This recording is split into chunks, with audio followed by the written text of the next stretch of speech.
Hello la famille, j'espère que vous allez bien et que vous passez une belle journée. Moi, ça va très bien, je profite de mes vacances. Pour l'instant, ça se passe bien, de Lila.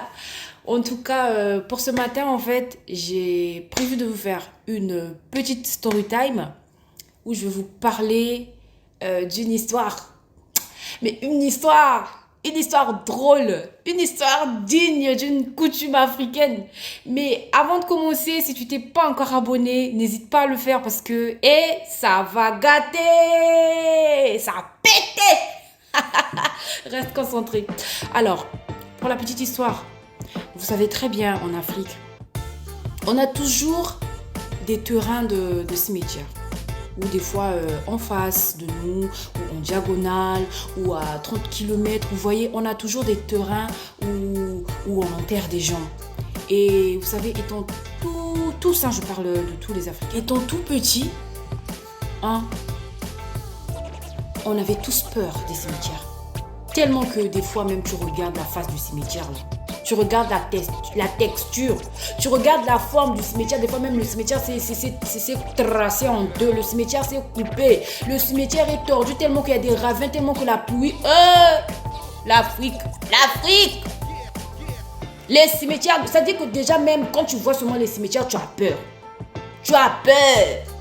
Même des fois, même tu perds quelqu'un, un membre de ta famille. Dès lors que la personne meurt, on l'enterre. Elle est devenue dans le cimetière. Tu as peut-être... En fait, on nous a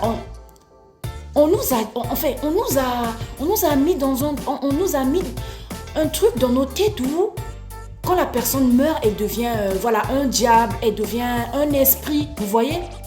Et c'est resté en nous. Et du coup, on avait toujours des petites ruelles où auxquelles tu dois l'emprunter pour t'accompagner chez toi. Et retrouve-toi devant cette ruelle. Comment tu vas courir comme ça? Moi, j'étais, je crois, à 30 kilomètres des cimetières, des terrains des cimetières. Et à côté, il y avait une place où on jetait des ordures et tout. Et quand je partais là-bas, comment je courais? Il faisait jour. Comment je courais? Comment je courais comme ça? Grand, petit, il y a des gens, en fait, en Afrique, on avait peur des cimetières. On avait peur de nos personnes qu'on perdait comme ça. Parce qu'elles devenaient des esprits, elles devenaient des diables. Imaginez, tu vois maintenant un cimetière devant toi. Et après, quand on faisait l'enterrement et tout, on avait toujours un petit symbole. Des fois un verre, des fois une tasse, des fois une assiette, cuillère, fourchette, des fois même un petit pot de vase. Et vous savez la raison qu'on nous donnait?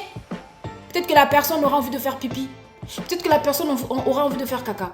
Peut-être que la personne aura soif. Peut-être que la personne aura faim. Et ça, je n'invente pas. Les Africains là, venez me soutenir s'il vous plaît. En commentaire, qui se retrouve? Vous voyez? Et du coup, c'est ancré en moi, c'est resté en moi. Franchement, j'ai même pas oublié, j'ai même pas nié mes coutumes et tout. Je les ai jusqu'aujourd'hui. Et concentre-toi, tu vas voir ce qui va se passer. Et quand je suis arrivée ici en Europe, je me suis dit, moi je suis une Africaine. Je peux pas renier mes coutumes, mes bokoko, kibokoko. Je les ai toujours, on m'a appris ça. Il faut que j'aille jusqu'au bout, que je garde ça. J'avais fait une connaissance avec une fille auquel on s'entendait très bien, franchement. Et après, elle a perdu sa mère et pour ça, que son âme repose en paix. C'est pas drôle. En fait, je me moque pas, mais il fallait que je fasse un témoignage. Il fallait que je raconte cette histoire-là. Et du coup, vous savez ici, avec les histoires des blancs, c'est pas les veillées, c'est pas trop, ils sont pas trop du genre 1 semaine, 2 semaines de veillées, tout le monde passe et tout. Si, mais pas comme les Africains. Et moi, je crois que c'était avant, c'est comme demain on va enterrer. Et moi je suis allée la voir, on a parlé, on a discuté, elle m'a parlé de sa mère. Voilà, ma mère elle est ceci, elle aimait ça, elle détestait ça. Voyez, en gros, elle m'a parlé de sa mère. Et du coup, je lui ai posé la question, mais enfin, allons dans la cuisine. Qu'est-ce que ta mère aimait comme comme ustensile de cuisine, soit une tasse, un verre en gobelet, une assiette, tu vois. Bon, elle, vu qu'on parlait de sa mère, au début, elle avait trouvé que c'était normal et tout. Elle m'a dit, elle aimait bien boire du thé. Et du coup, voici sa tasse. C'était sa tasse préférée en tout cas. Personne ne l'a touchée. J'ai dit, j'aurais besoin de cette tasse-là le jour de l'enterrement, demain. Bon. Et au début, franchement, elle était zen, il n'y avait rien. Elle m'a juste dit, ok, tu vois, sans pourtant savoir ce que j'allais faire avec. Et le jour de l'enterrement et tout, on est parti, on est arrivé. Mais franchement, les Français, oh, vous êtes bien des. Vos cimetières là, vous avez construit. On te dit même de dormir, tu vas dormir. On te dit de faire, c'est-à-dire que de manger, tu vas manger. Tellement que c'est propre, c'est clean. Coup de chapeau pour vous. Et, par contre, les Africains là, je vous connais. Je ne suis pas en train de me moquer des cimetières de l'Afrique. Je ne suis pas en train de nier, mais je parle juste. Je fais juste la part des choses. Est-ce que tu comprends? Suis l'affaire jusqu'à la fin. On est arrivé là-bas. Il y avait peut-être, je peux dire 30 blancs. J'étais la seule africaine. Tu vois? On est arrivé, la famille a fait le discours. Sa fille aussi a fait un discours. Le prêtre aussi a fait un discours. Il a prié, tout, machin, nanani, nanana. Et le prêtre a dit, qui a quelque chose encore à dire? Moi, je soulève le dos. Moi, j'ai dit, moi. Avec ma tasse dans mon sac. Avec mon sac comme ça.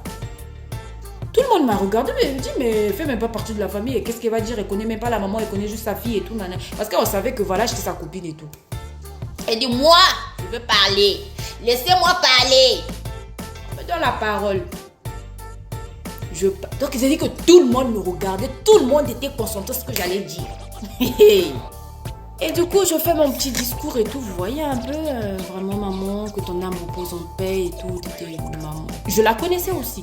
T'étais une femme forte et tout. Tu es arrivée jusqu'à voilà et tout. Nanana, que ton âme repose en paix. Et moi, j'aimerais juste faire un petit symbole. J'ai pris. Ça dit qu'il me regardait. Personne ne pouvait faire. Personne. Je sais même pas, c'est sûr même qu'ils avaient coupé leur respiration. J'ai ouvert le sac comme ça. Et je regardais quand même. Moi, je fais ça, je regarde autour.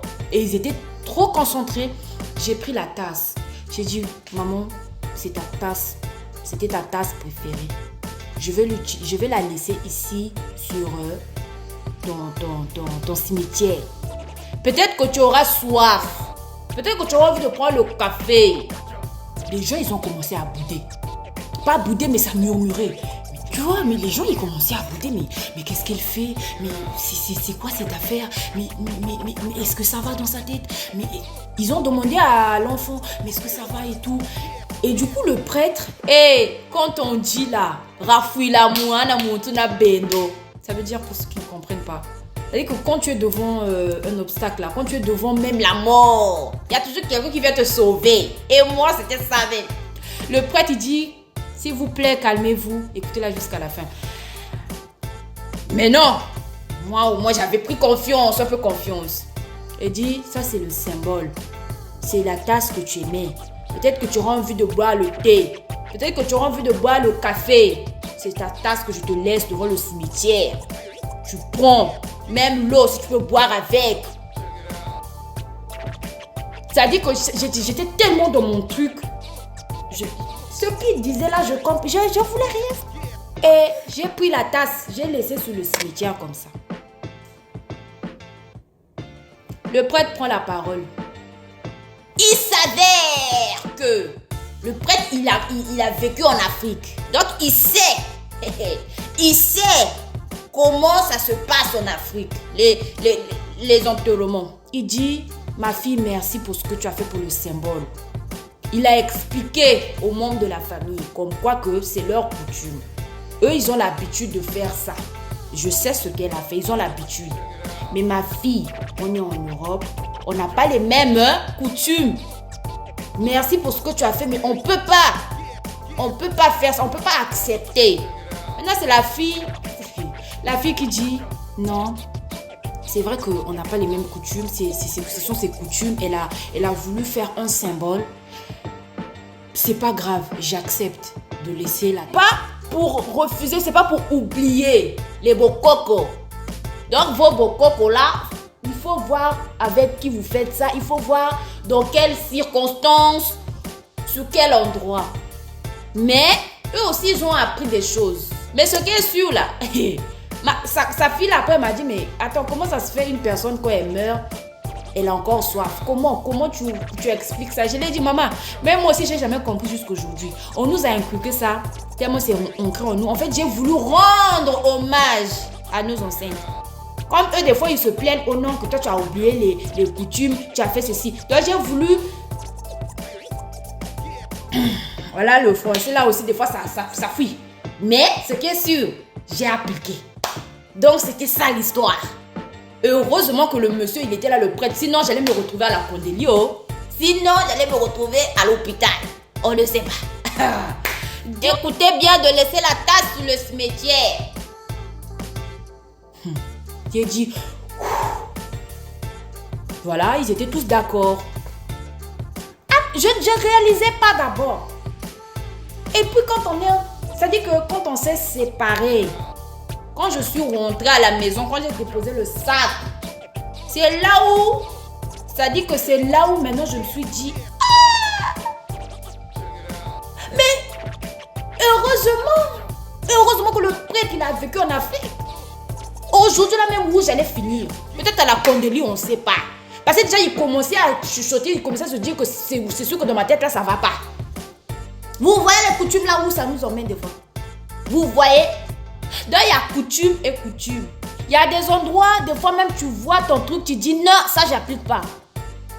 Ça, j'applique pas. Mais c'est pas pour nier les coutumes. Si tu as aimé ma vidéo là, si tu te retrouves, si tu es une Africaine, si tu es un Africain, si tu avais peur des cimetières, si tu fouillais jusqu'à pour arriver chez toi, laisse un commentaire. Ça ne te coûte rien. Ça t'enlève rien. Tes doigts là, ton clavier là. Et si tu likes, tu partages, tu aimes, ça me fera chaud au cœur. Mais franchement, merci beaucoup de me suivre jusqu'à la fin. Je vous aime en tout cas. Passez une bonne journée. Prenez bien soin de vous. Bisous. Bye.